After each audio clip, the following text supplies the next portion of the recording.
Hello, everybody. Here we are again with the Unite to Heal program of Amudim. Amudim, as we all know, is one of the premier providers of help, mental health, and otherwise to our Jewish community. So welcome to the Amudim Unite to Heal. I very rarely get the opportunity, I never, ever get the opportunity to interview such incredible luminaries as I'm interviewing today. I'm deeply appreciative to Amudim for giving me the opportunity. I have been a Talmud who has been zocha to learn both from the Torah of Rabbi Simon as well as Rabbi Y.Y. Jacobson, and I believe that I'm not alone in that. At this point, pretty much the Jewish world, whether you're a yeshiva bacher in Muncie, whether you're a secular Jew in California, you've probably been learning and listening to the Torah of one of these two great brothers. And we have an incredible opportunity today to talk to them on behalf of Amudim. So we're going to start with a very simple question. And it's more a little bit about your upbringing. The Jacobson household must have been an incredible place to bring up people who are so dedicated to spreading Torah and Hasidus to the whole world. What do you think your parents got right? What inspired you to do what you do today? And if you can, try to break it down to something that your parents did, but we can all do on a lower level as an air anpin, a miniature, biteable, doable thing that we can all do like your parents did. Peace Naim, the Bechar. First of all, it's my honor to be here with you, with Amudim, with our dear host, and with my dear brother. We are blood, flesh and blood. And yes, we grew up in a very unique and special home.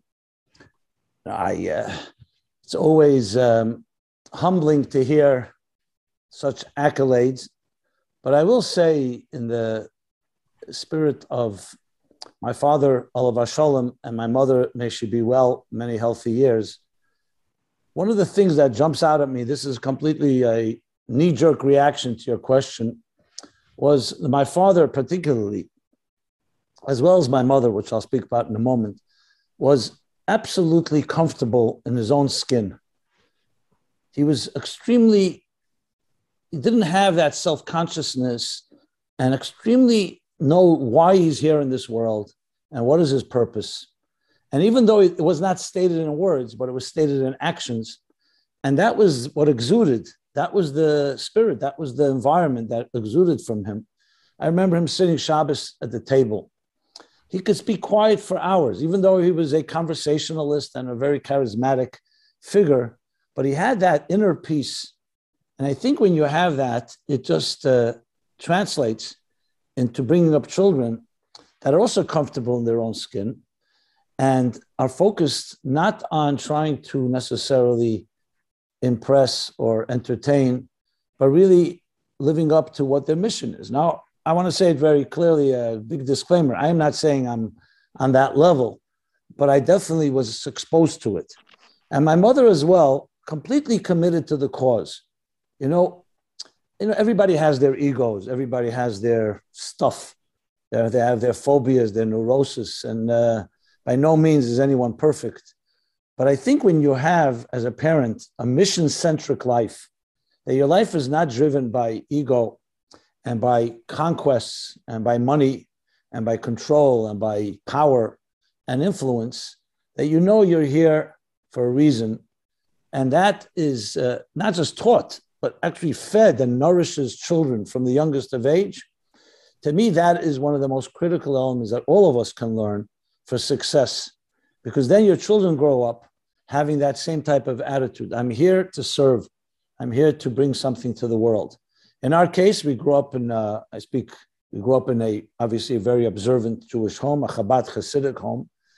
And of course, Chabad Hasidus emphasizes this idea of serving, illuminating, Neris Lahir, to be flames that illuminate and warm everyone around us. So it all fitted in that context. That's one of the ingredients, at least. By no means is it the only one, but that's what comes to mind. And based on that, what you're describing, what would be like an avoda, like something people would want to work on to be able to achieve that sort of sense of mission and sense of inner peace and comfortability with their own skin? What types of things could people do if they want to be able to get to that level so they could experience that and, of course, give that over to their children as well? What is like something that a person could work on themselves on a regular basis to do, something measurable, like a real avoda? I think it really comes down to how you look at the standards. A business cannot function without a mission statement. Every business, no matter what, for-profit, not-profit, organizations, schools, every entity must have a mission statement. The first question you have to ask yourself is, what is your personal mission statement? And it can't just be a platitude like, I want to be happy, I want to have make a lot of money, I want to bring up a healthy Jewish family. Those are generic and general. They're beautiful things. But a mission statement means, to put it specifically, how are you going to use your life and the unique skills and tools that you were given, your unique opportunities, to somewhat improve, better, and beautify the corner of your world? So that's the first question you have to ask. If you're not asking that question, which means that you're basically just running your life either as a product or victim of circumstances, then you're never going to get to that place. So obviously, as children, if you can pick that up from a young age, great. But wherever you are in your life, that has to be a pause that we all have to take, if not on a daily basis, at least on a weekly basis, a monthly basis, or an annual basis. And we actually have Moida'ani, Lefanecha. When you say Moida'ani Lefanecha, Melachai V'Kayim, Shachzarta B'Nishmasi, B'Cham Rabba Munasecha, what are we saying? Think about the words. Thank you, God, for returning, or you don't say even the word God. Thank you for returning my soul to me, for making me indispensable, for giving me a mission, for renewing my contract and my mandate, and that I absolutely need to fulfill that mission that you have given me and renew it every morning. So that would be, in my opinion, one of the first things that you begin the journey in that sense. Right. And it's true because so many people are living life without having a sense of mission statement. Right? Life happens to them as opposed to them creating the life they want. So just even setting for yourself a mission statement is step number one towards getting there. Okay, absolutely. Beautiful. Rabbi, why? In addition to the beautiful, eloquent words of my dear brother, I would add very briefly maybe three things that I felt in my home. I don't know, always consciously, but now looking back, I think they're all really part of the reality of our family. Number one, my father was an extremely colorful human being, very universal. He had like this universal consciousness. First of all, nobody knew geography like him, right, Simon? I mean, he knew, I don't know. He knew every river in Russia, yeah. Every river in Russia, exactly. And he really knew it. He knew how long it was. He knew how wide it was. And he had a real interest. I once saw him reading. My father used to read approximately, he was a subscriber to around 30 magazines and newspapers. And he would read about the economy in Japan. And I asked him, does this interest you? Because I don't have an interest about the economy in Japan. It just doesn't fit into my brain. And he says, yeah, it's the world. It's part of God's world. You have to know what's happening in Japan. It was very interesting. So it was really, there was no tunnel vision. There was no narrowness. There was no judging people based on the community they come from, based on their lifestyle. He actually allowed himself, and he taught us to celebrate the world for what it is. Because if you have tunnel vision, you reduce God's reality into your own stereotypes and preconceived notions, into your own issues, instead of really breathing the world the way it is and enjoying the full variety of God's creation. That was one thing, I think, very powerful. Until today, I meet Jews from all backgrounds, Jews and non-Jews, just a certain freshness, like really be open to tune into where people are, not where you want them to be or what you think about them. The second thing was, the Even Ezra writes that Moshe Rabbeinu had to grow up among non-Jews in a palace. Why didn't the first Jewish leader grow up in a Jewish environment? And he says, the Even Ezra writes this, it's incredible, that if Moshe would have grown up among Jews, he would have developed a slave mentality. He could have never staged a revolution. He had to grow up in an ambience of aristocracy, of royalty. That's how he can overthrow Egypt and liberate the Jewish slaves. My father grew up in Stalinist Russia. His father was tortured and almost killed. He had a very, very difficult life, as a youth, like so many of that generation. But he had a vision of royalty. He was, and he taught this to us. He was broad. He had a fearlessness to him. He was a warrior. He was a fighter. He wouldn't allow himself to become a victim in circumstances. So that was very, very refreshing and empowering. The last thing I would say, something I once heard from him, we were walking to Shul on Shabbos, and he told me that he once asked the Lubavitcher Rebbe why he's getting involved in a very controversial issue that was just controversial, and it's basically taking away supporters from him. People who would support him. It was something to do about the future of Israel. And he said, what do you need it for? Just stay focused on humanitarian good things, spreading mitzvahs. And what do you need this for? So he told me that the Rebbe told him that it says by Moshe Rabbeinu, when he saw the Egyptian beating the Jew, it says, Vayifen kai v'kai v'yarki einish. Moshe looked everywhere, and he saw there's no man. And he killed the Egyptian and he saved the Jew. And everybody asks, there was somebody there, because the next day, the informers informed on Moshe, so there was somebody there. So the Lubavitcher Rebbe said one interpretation is not that there was nobody physically present. He saw Vayarki Einish, that there's nobody who's going to stand up to the tyranny. Einish, there's no man, there's nobody who's gonna make this his cause. Everybody was just looking around and sighing. The Rebbe says he had to make a choice. Will he join everybody else and say, there's nothing to do, we're in Egypt, we're in exile? Or he's going to take a stand, and that's what turned him into the eternal Jewish leader. And then my father told me, the Rebbe continued, he says, and this is what my father-in-law embodied. He attributed it to his father-in-law. This is how he was explaining his involvement. What I learned from my father at that moment was that in life, you have to be able to make that choice constantly.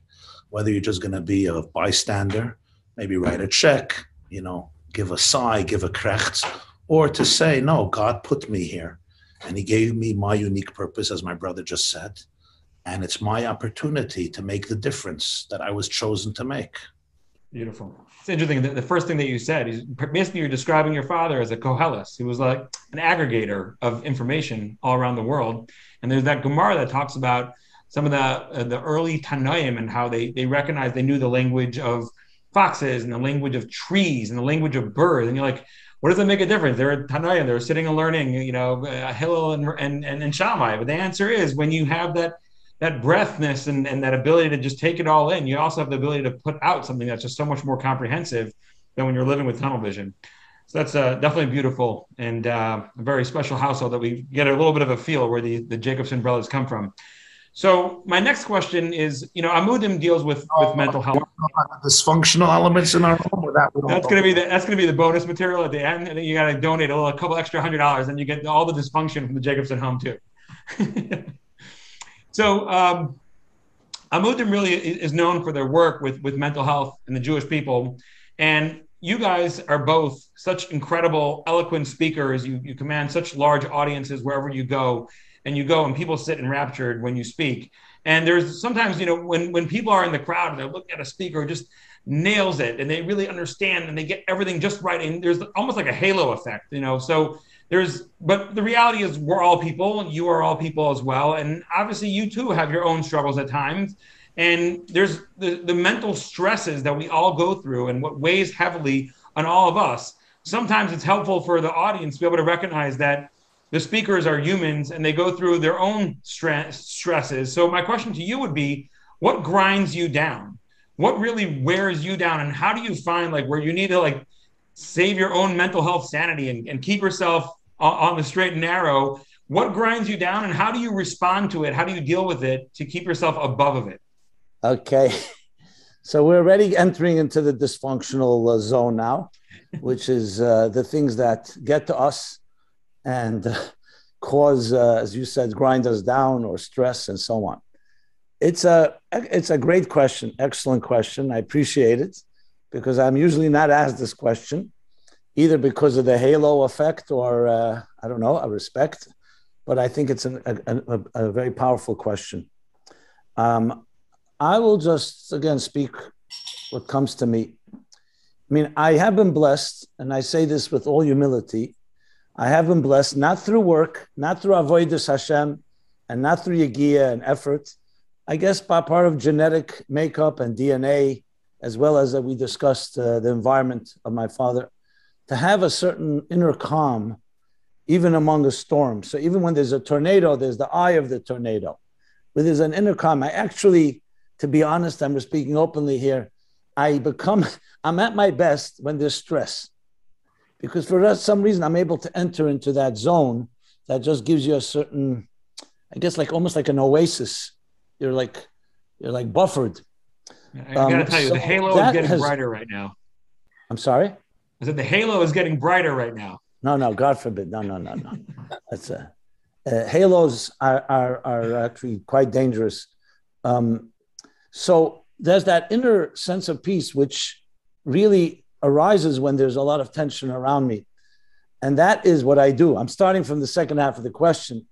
But as far as the things that grind you down, I'll be honest, sometimes for me, even though I think I'm a royal optimist, I always like to look at and see the positive in things, the light at the end of the tunnel. And but at the same time, sometimes you feel that as much as you do, are you really making an impact? Yes, you can make a momentary impact. And there's a certain apathy and even mediocrity that surrounds when you see people who get cynical or petty. You sometimes see people fighting over nonsense, but they fight like it's World War III. And that can get to you, and sometimes feel, am I really making a difference? I wouldn't say I get depressed by it, but I definitely am impacted by it. Another thing is, and this is a very personal note, when you see a lot of pain and people share with you, things that have broken them, tragedies, mental health issues, suicide, the list goes on, unfortunately. And you're with a person of empathy, there's no way you can just immunize yourself and be indifferent.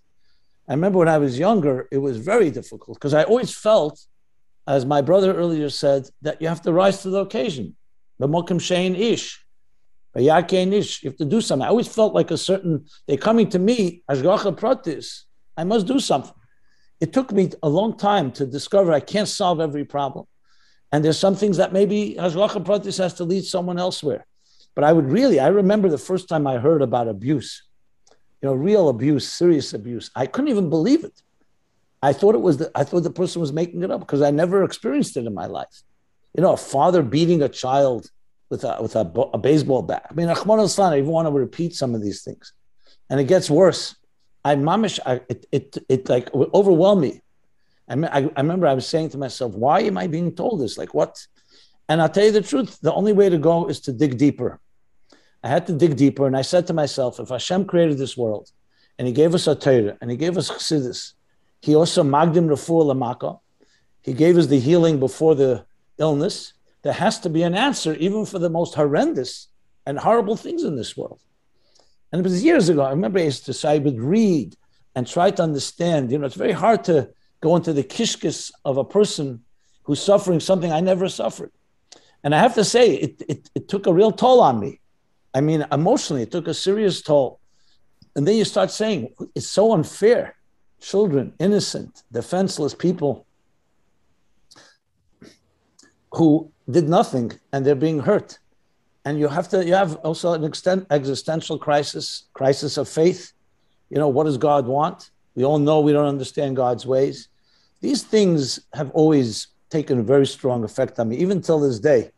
And ultimately, it comes back to the eye of the tornado, that you have to say light at the end of the day is stronger than darkness, and that hope is stronger than any type of despair. And as a person in my position, I cannot afford to become part of the problem. So I have to rise to the occasion to do the best. That doesn't mean you have answers.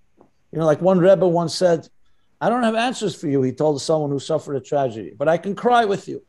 I can hold your hand. I can walk with you. And that's a strength. Nachamu, nachamu. That gives strength. That consoles. That comforts a soul.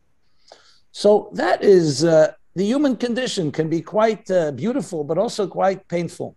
You see things that are, I've unfortunately witnessed and experienced and heard things I never wanted to hear. And it takes a toll, but you know what? At the end of the day, you have to become stronger. Kashayano esam kein yirbe v'kein yifritz.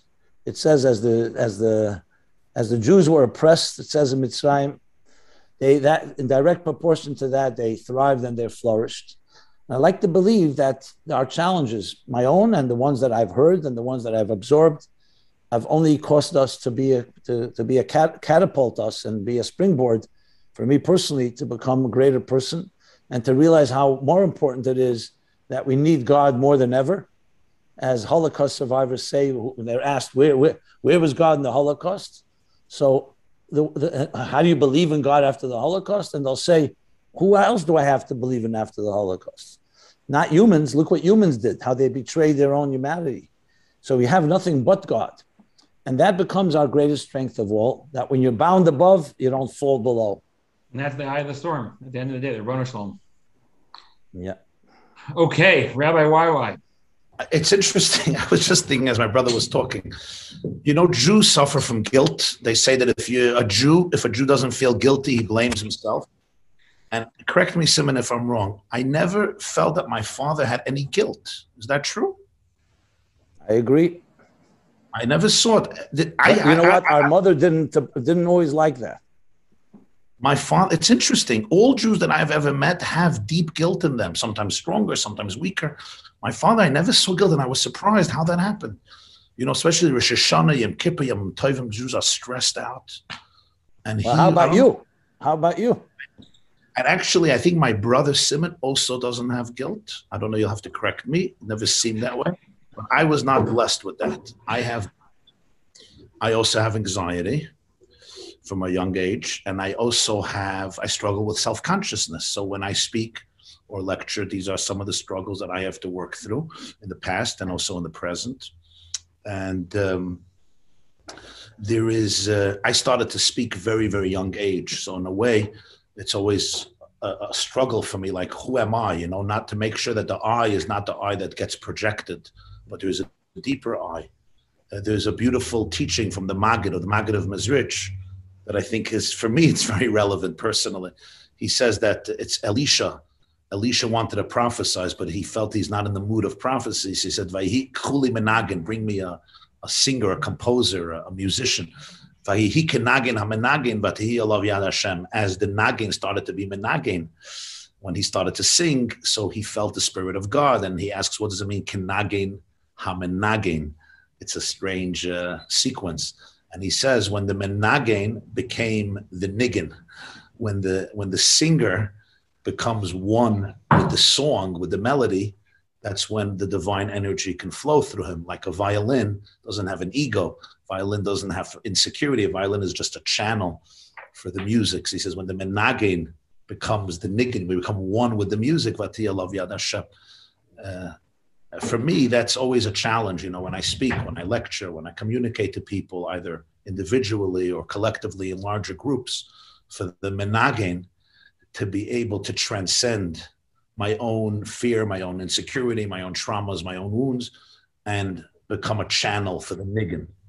And when that happens, miracles occur around me and inside of me. Beautiful. Okay, so we're going to switch it up now. We're going to actually give Rabbi YY an opportunity to answer first. Both of you speak a lot and engage with a very broad audience. However, your audiences are a little bit different at times. Obviously, there's like the Venn diagram. There's some crossover over there. But for the most part, Rabbi YY is speaking to a yeshiva world crowd across the board, Hasidish, Litvish, yeshivish, modern, but more within the folds of the Torah confines, so to speak, who are already involved in Torah learning and Torah lifestyle. And Rabbi Simon is a little bit more engaged with the broader. I mean, it's a beautiful expression of Yafutzuma and Asecha Achutza. That's a very big thing in the Chabad Hasidus, just be able to get it out there and put it out there to everyone who can hear and everyone who can listen. There's obviously things that, and both of you are deeply involved in the Chabad community as well. So the Chabad community is an enigma to a certain degree to everybody outside of it. It's such a powerful community. You have the Kenes HaShluchim with thousands and thousands of people sitting in one ballroom, and everyone obviously looks at it with an incredible amount of admiration. Baruch Hashem, wherever I travel in the world, the first thing I always do whenever I go anywhere is look up the Chabad house and engage with them.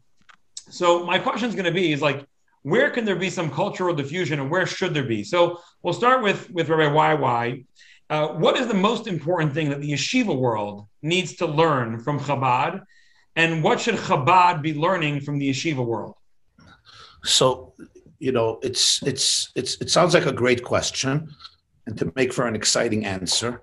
But the truth is, I think that today we live in a generation where Jews are so much exposed to each other that, to put it frankly, somebody who may be called a yeshiva type of guy is often saturated with a lot of the energy and the wisdom of Chabad.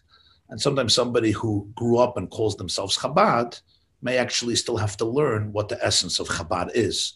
So, I don't see it as color where there's two teams. They stand for this, they stand for this, and I'll let them learn from each other.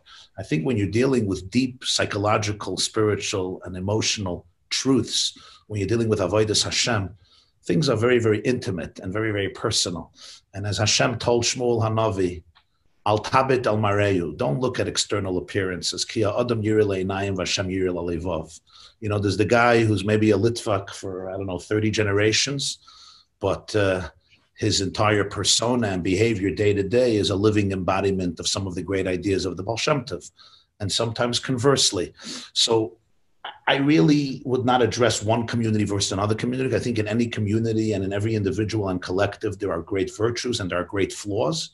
I would rather talk more about ideas. And I think some of the ideas of Chabad Hasidus that are really ideas that I think deserve to become the passion of every single Jew in order to really help us become the nation and the people that we need to become and bring a Geula consciousness to the world is, I would say, two of the foundational teachings of the Baal Shem Tov and of the Baal HaTanya. Number one, this was on the deathbed of the Baal Shem Tov's father. He was 5 years old, and he told his son, he said, Yisrael, don't fear anybody or anything but Hashem. And number two, love every Jew with every fiber of your being. And it became the two fundamental teachings of the Baal Shem Tov. Number one, Einaid Milvadai, meaning there's no division, no real division in the world, no real division between people. If the doors of perception are cleansed, everything appears as is, a flow of divine infinity. To be able to transcend fragmentation and dichotomy, to be able to realize that all the wisdoms of the world is all part of oneness, part of integrated divinity and infinity. And that includes science and physics and psychology and mathematics and biology and medicine. The Rebbe would always say, the Torah, the Zohar says, the Medrash says is a blueprint for the world. The whole universe is a manifestation of Torah. Spiritual oneness is everywhere. And therefore, you don't have to be afraid of anybody or anything, because within every reality, you could find the divine. And number two is that ability to really see the souls and people, to really be able to love every single Jew. And by extension, it means loving humanity. It's never using God as a crutch for our own religious insecurities and turning God into an excuse for judgmentalism, dismissiveness, OCD, anger, religious sense of superiority. Sometimes my religion could become the greatest obstacle to experience God, because in the name of religion, I can become judgmental. I become full of hate and anger and vengeance, and it's all blamed on God. And I think the Baal Shem Tov, the Alter Rebbe, the Rebbe were real embodiments of showing people that it's not about, how religious or not religious you are. It's really when you live with Hashem in the deepest way. So then whoever you meet, you have one mission, to help them find the godliness and holiness within them. And I think these are two very powerful ideals that when we live with them, all of us, those who call themselves Chabadniks, those who don't call themselves Chabadniks, I think when we live with them, we change ourselves and we create so much light in our environment, among our children, among our students. And, I think that today we live in a world of cross-pollination. And what does the world of Geula look like? It's a world where you don't look at this Jew and say, oh, you're a Babaver, you're a Vizhnitzer, you're a Litvak, you're a Lubavitcher, you're a Breslover, you're a modern Orthodox, you're this. And right away, I'm stereotype you. And that's not the real world. That's not the real world of Yiddishkeit. The real world of Yiddishkeit is a world in which of our souls shine. And when our souls shine, we realize that we are all one collective soul, a manifestation of divine infinity, whether I wear Streimel, I wear a baseball cap, or I wear a Barcelona Chicago hat, or I wear a different type of yarmulke. And, there may be some differences of nusach and distinctions and this emphasis or that emphasis, but in that ultimate oneness of Hashem, if we're all part of Hashem, stop chopping up God into so many different groups and pieces. All right. Okay, truth is, There are obviously, I think, I'll give you an example of something, for example, where I believe like the Elamai Yeshiva, so to speak, could learn from Chabad. Chabad's ability to really just share whatever is valuable in terms of teaching other people. Like if you open up a Chabad house in any city, I'm not sure what cities there are not yet a Chabad house. So let's just call it, if you open up one on the moon, you can have immediately like all your educational components, and you have like all the beautiful graphics. There's an enormous amount of sharing of that information. That's the kind of things I was referring to more, or certain things. But obviously, you're going way deeper than that. You're going to the levels of like the neshama level, where we all come back to Kuchabrichu Yisrael Sachadu. My brother even more than I, because he's older, have heard this following statement by the Lubavitcher Rebbe. I don't know, I heard it maybe 200 times. He probably heard it 900 times. He quoted his great-great-grandfather, the Alter Rebbe, the Balatanya, who would always say these words: Chassidus is nishkein maflega, which means never allow Chassidus to become party politics. Don't turn it into a political party color war. We're the red team, they're the green team, we're going to win. We won color war. Look at the Kenos HaShluchim. Oh, but look at this event, but look at that event. You lost the plot. You now went into a color war, ego insecurity place, which we all have. We're human. We all have it, whether you call yourself this type of Jew or that type of Jew.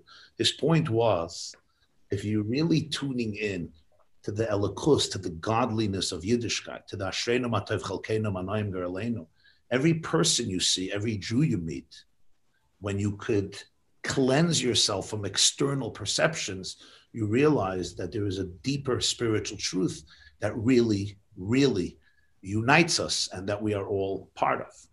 Okay, so I'm going to take that answer, and that answer is basically saying we're not going to go into the divisions. We're just going to go into the elikus, to the root level. I really appreciate that. I'm going to ask Rabbi Simon one question, then we'll conclude with a final sort of a last remark from both of you. So I want to talk to you a little bit more. We're going to delve into the mental health area. Mental health challenges are on the rise. Prior to COVID, the CDC reported that in 2019, about 20% of Americans were receiving mental health treatment, and at least 16% of them were using medications to help with their challenges. Obviously, after a year of being isolated, people literally having almost no outside human contact, having the media on all sides trying to hype up the fear and the sense that large, powerful groups are trying to harm you, the mental health crisis today is far greater than it was before.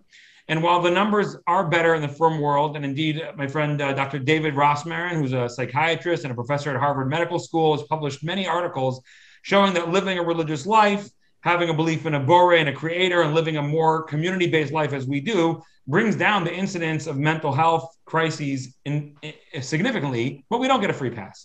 And as Amudim can well describe, we have a lot of real challenges to mental health in our community, the rates of anxiety, clinical depression, OCD, even suicidal ideations that would shock most viewers who are tuning in.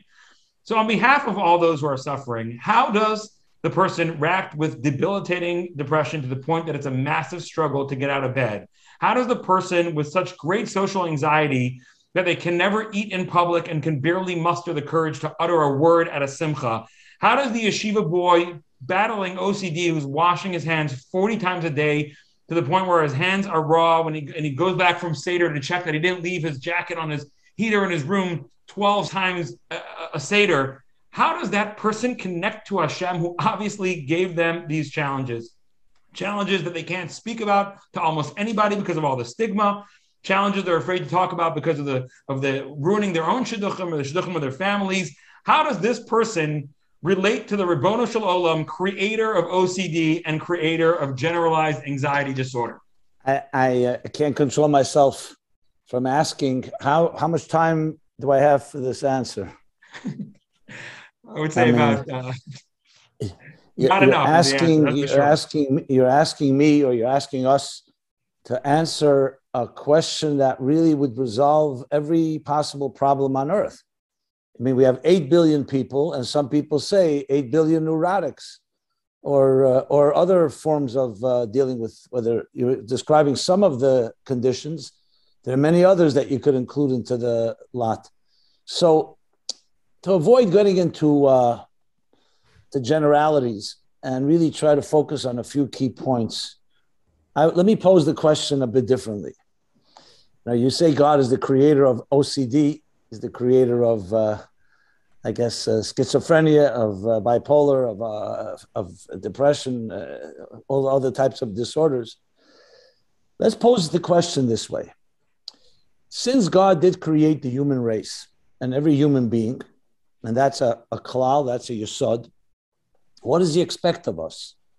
He created us imperfect with the possibility of having different illnesses, both physical, emotional, and mental. So what does God expect of us? To go back to the idea that the Torah is the blueprint for life. It's not just a blueprint, whether the chicken is kosher or not kosher, or what time Shabbos begins, or that this is a chametz or not chametz. It's a blueprint for every aspect of our lives, and perhaps more relevant than anything is our personal well-being. So how does a Jew look at this? If you ask a secular person, they'll say, okay, that's why we have therapy and we have medication. And you know what? The world isn't perfect, and then that's it. People are not well, and God bless them, whatever.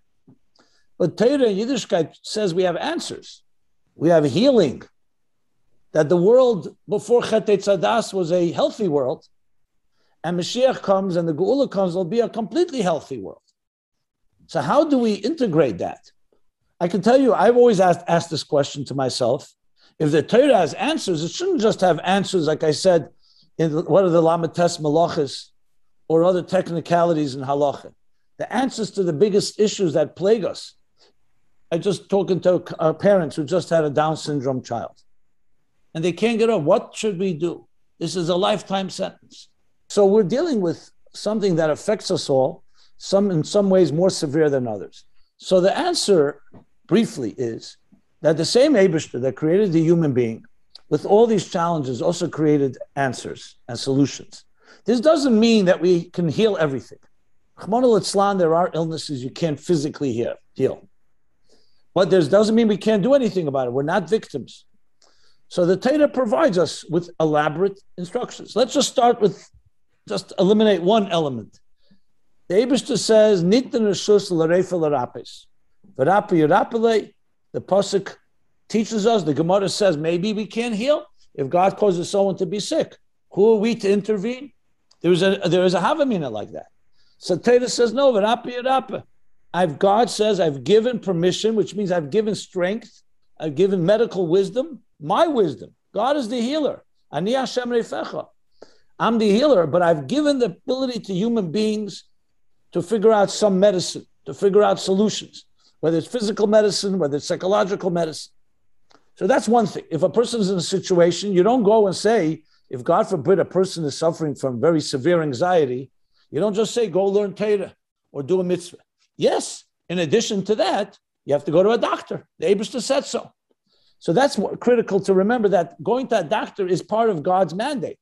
It's not like saying the Torah doesn't have an answer. That's the Torah's answer.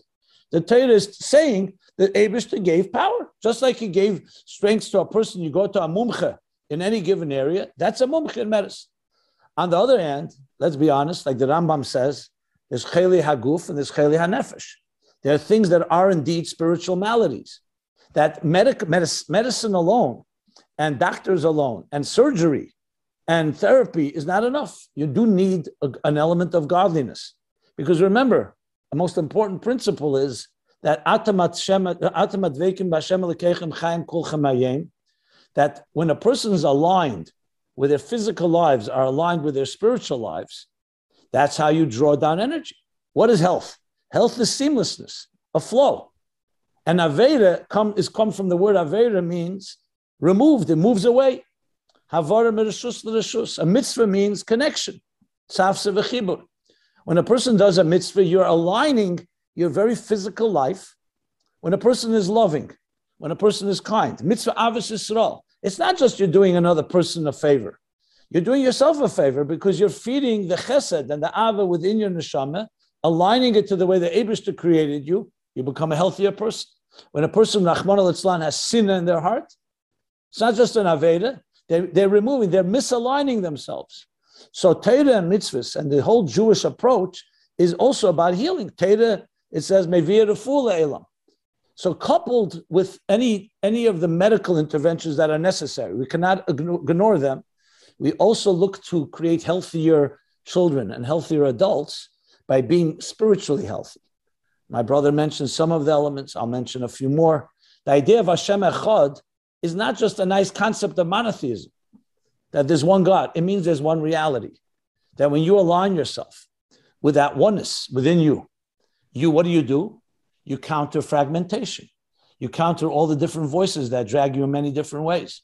So though that alone may not be the total solution to a mental health issue, but it's definitely a big part of it. So if you combine, when necessary, medical intervention, psychological intervention with Torah intervention, it's really a holistic picture that creates a healthier person. I'm taken by the name Amudim. What does Amudim mean? Pillars. So of course we talk about the three pillars. Three things that the world stands on. What are the three pillars? Torah, Aveda, Gemilas, Chasad. So most people say, okay, nice. The whole Torah, because Bereishis is B'shvil Yisrael, B'shvil HaTorah, so Torah is the basis. Torah, Aveda, Gemilas, Chasadim holds up the world. It's a lot deeper than that. Torah, Aveda, Gemilas, Chasadim, and I'll translate it now into simple English, which often is necessary to appreciate it. Think of it as cognitive, emotional, and behavioral conditioning. The Torah aligns your mind to think healthy. You think transcendent. You think about things that are beyond the material. What's Aveda? Aveda Shebazlav, Zehut Zuit Tefillah. Prayer. It's emotional conditioning. Working, getting emotional intelligence, becoming more empathetic to God and to others. And what's Gemilas Chasadim? Behavior, actions. It's not enough just the mind and the heart. You have to act in a healthier way. I have an expression I use is you have to immerse yourself in a spiritual spa. Just like a body gets comforted and soothed through a physical spa. What's a spiritual spa? Study, prayer, action, SPA.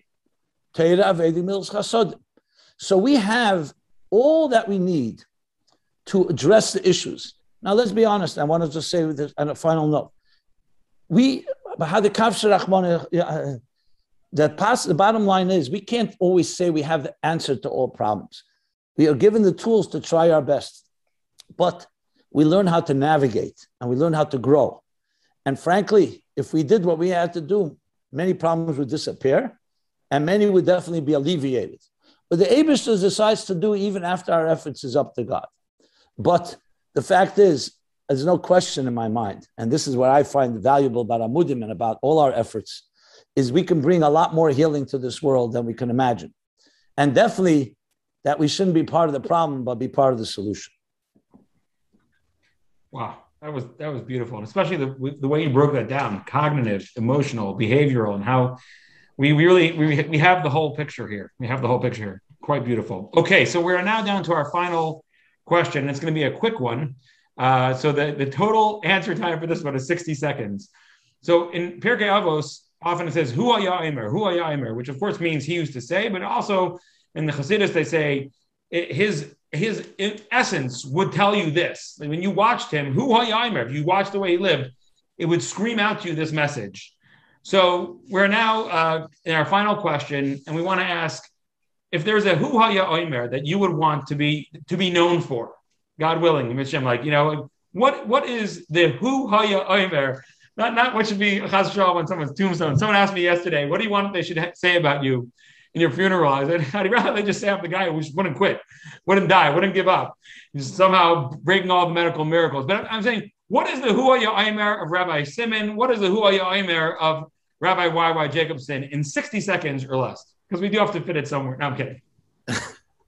Shimon Peres' son said at his funeral, President of Israel, Peres, that he asked his son, what do you want me to write on your tombstone? And he said, here's the man who died prematurely. He was 94 years old. I don't know, Hu haya omer is a very intense description. But I'll tell you one message that I find when I communicate it to myself and to audiences and to people, both individually and in groups. It has, I find, a very, very transformative impact. And that is really, as my brother just said, every single one of us has challenges. Many people who call Amudim suffer very severe challenges.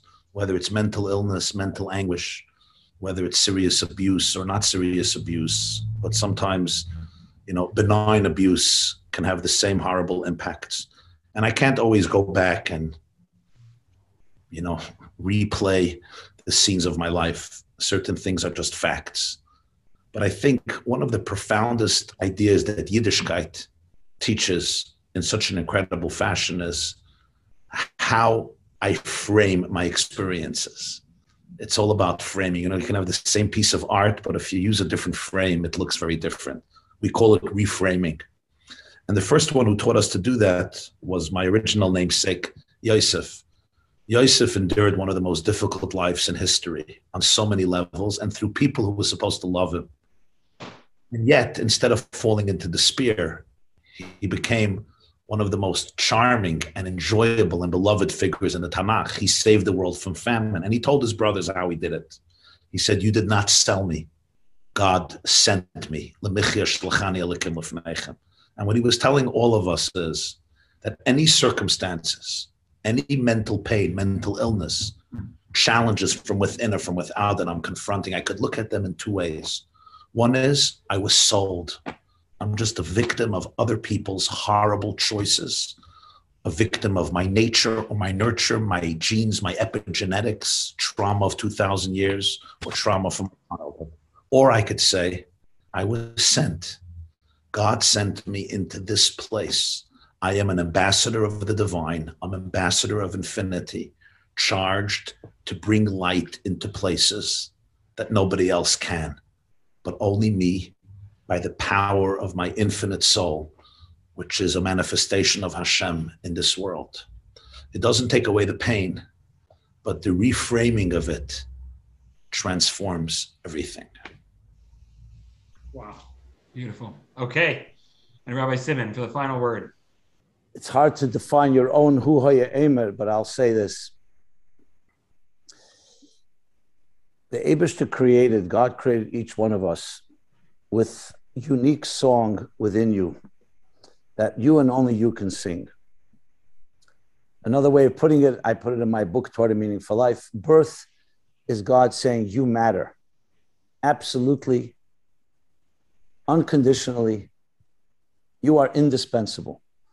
So if I were to say one message that I would want to be remembered for, and it's not my message, it's a message which is ingrained in the very essence of Torah, is you were born an original, don't become a copy. You have songs inside you. Don't die with your song still inside you. Discover your unique mission and discover the courage to express it. And you're fully capable of doing that. Too many of us are conformists, and we choose the easy path of just following the herd mentality. You have a song, you have many songs inside you. I mean, I'll quote Michelangelo, even though he wasn't Jewish, but he's studied by Jewish scholars. When he was asked, how do you carve those beautiful angels? How do you sculpt them in the marble? And his response, which I'm sure he heard from the Kabbalists in Venice and in Florence in Italy in his time, was this: I see the angels trapped in the marble, and I carved and set them free. We don't need to find beauty out there. It's not in a book, it's not on a shelf, it's not in a product, and it's not in Botox. It's right here inside you. Your song, your angel, your flower. But it gets trapped in marble, in concrete, and other substances. Discover it, let it soar, spread its wings, and live up to the unique calling that only you and only you, can accomplish in this world. Wow. Okay, this has been an incredible discussion. First of all, to talk with both of you, people who clearly are here on a mission, like Rabbi Weiwei's Huya Omer, and clearly are not copies of anybody, and are really bringing out your own unique songs in the world. So thank you so much for giving your time to Amudim. Thank you for everything that you do for Klal Yisrael. And as we wrap, we just want to say thank you so much to Amudim for their incredible and never-ending 24/7 support of Klal Yisrael in every way, shape, and form. May HaKadosh Baruch Hu give you continued success, and you should be able to thrive until we no longer need you. Mir Hashem, with the coming of the Mashiach Tzidkeinu Meher Rabbeinu. Amen. Rabbi Leiby. Yes. Say something. Yeah, can I say something? Absolutely. And I just think it's important. I wanted to say it before, but it slipped my mind. And that is, I think it's so important for everybody hearing this session, this program, or any of the other sessions, and may pass it on to others, whether you're listening or watching live or replay, whatever it is, just to realize that we as a community and as individuals, we have to eliminate the stigma of not allowing young men and women to feel comfortable to speak about their anguish and suffering and pain. If you're suffering from depression, if you're suffering from other forms of internal psychological and emotional suffering, trust me, you can ask my brother, he will certainly agree with me. All of us, in every single family, there is dysfunction. The only families I know that are perfect are the families I don't know. The only people I know are perfect are the people don't know. Each one of us is dealing with a lot of stuff. This myth of the perfect frum family is non-existent. It never existed. It never will exist until Mashiach comes from Rabbi Amenu.